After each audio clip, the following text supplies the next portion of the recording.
Alors, je crois que la fonction de conducteur de travaux a évolué ces dernières années parce qu'il faut absolument qu'on intègre des fonctions nouvelles qui sont de commercialisation, de valorisation de l'entreprise. De plus en plus aujourd'hui, on cherche des conducteurs de travaux qui ont un certain niveau d'études pour avoir un dialogue qui se construit entre nos clients et nos conducteurs de travaux.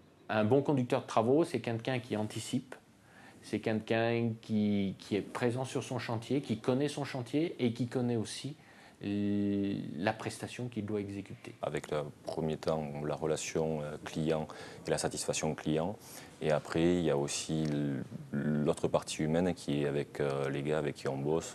Le métier de conducteur de travaux a toujours été un métier de management des hommes. Alors, je crois que cette fonction de conducteur de travaux évolue en fonction aussi de la complexité des relations que l'on a aujourd'hui sur nos chantiers.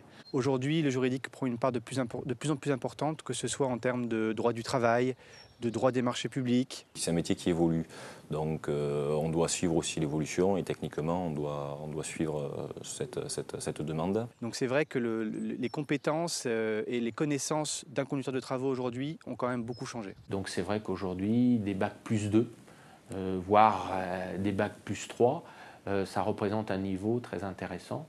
Aujourd'hui, il y a eu une évolution des recrutements. Donc c'est vrai qu'il y a quelques années, il y a une dizaine d'années, beaucoup de jeunes qui sortaient de l'UT étaient embauchés comme conducteurs de travaux. Et c'est vrai que le message qu'on leur fait passer, ou qu'on leur faisait passer dans les UT, c'était qu'effectivement, on les formait à ce métier de conducteur de travaux. Je pense par mes connaissances de la filière maîtrise.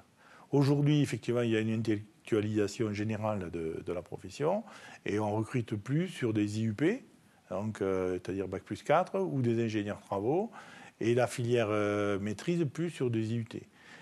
Par contre, encore faut-il que les jeunes sachent que cette filière est aussi valorisante que celle de la conduite de travaux.